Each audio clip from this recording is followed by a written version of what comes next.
Alright people, let's do this one last time.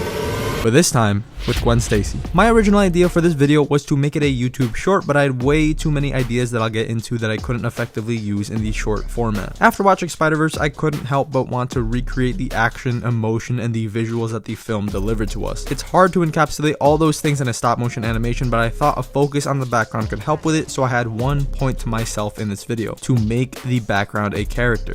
Not like make the wall talk and stuff, but have it match the action or emotions of the scenes that I'm showing. My intention was to emphasize who had the upper hand in certain moments. This is something I played around with in the Spider-Verse series with Miles and Miguel, but in this video I really wanted to utilize it. For this, I chose 3 main colors to represent different things: an orange backdrop, pink for Gwen, and white for the lizard. For example, when the lizard roars or strikes Gwen, the sharp white visual appears in the background, and same thing for Gwen, but instead of the white one, it's pink. To do this, I went into Procreate and I used a brush that I thought would help make it look good, and I saved it as a PNG for a clear background that I can move around in the video. And I shot the entire video on a solid orange background, so it kind of doubled as a green screen effect where I can kind of chroma key everything to give the video different layers. And even for the shots that didn't have different colors, I still wanted to give the backdrop texture, so I still made unique orange watercolor type images. Everything in the video in terms of color usage is pretty much a simple PNG moving. Like for the end where Peter Parker lizard is taken down, I subtly used the same sharp white visual and made it fade up away from Peter's body, kind of symbolizing his defeat in the video. This is meant to be an emotional type scene, so considering I can't move the figure's face, I thought a change in the visual background would help showing Gwen's emotion. For Peter's death scene, I decided to screen record myself drawing over the orange with red to have a different visual to almost represent a sudden pain feeling like how Gwen would be feeling here, because like I said, I can't emote the figure's faces. It's just not possible for me. I was super happy with how all the colors worked out in the video. It's not as like elegant as it was in the movie, but I feel that I achieved what I wanted to do. The only other thing I want to cover in this video was the lizard to Peter transition. I thought that was a super cool shot in Gwen's initial introduction in the Into the Spider-Verse movie, and I wanted to recreate it. For this, I had a still picture of Gwen, then the lizard, and a small animation of Peter moving against the orange background. I wanted to have silhouettes just like the movie, so I decided to really darken the images in the Photos app, and this was my result. Even though it wasn't full darkness, I thought the contrast of white and black looked pretty cool considering Gwen's suit matched those colors anyway. And for the process itself, this may be a little confusing, but in the transition I had slow movements while I had the lizard transform. I slightly shrunk the lizard figure while blurring him out, and at the same time I had the Peter Parker figure come in slightly larger than he actually is to do the opposite and blur in. But I also had another Peter Parker file on top of that to complete his regular size and blur that one in to complete the sizing transformation. And to mask all of this over, I used a shattering green screen effect you can find on YouTube, and it does show green, but rather than green I wanted white, so I decided to change the colors there in the Photos app once again and use it as a withering effect both for the white jacket and the scales of the lizard like you see in the movie. It's not perfect, but I was really happy with the result, especially after like 5 attempts of getting it right. But yeah, after that I just loved how the video came out. It's one of my favorites that I've made considering my intentions with the visuals. I feel like if I didn't do all that, the video would have just felt like a typical stop motion fight, and I really wanted to differentiate it from the others out there and other ones I've made. And like I said at the beginning of this video, this was meant to be a YouTube short. That's why the fight is fairly short itself, but I'm glad I made it into a full format video. So if you guys haven't checked it out already, go ahead and click on the end card or proper links will be in the description below. Thank you guys for watching, and I will see you guys in the next video.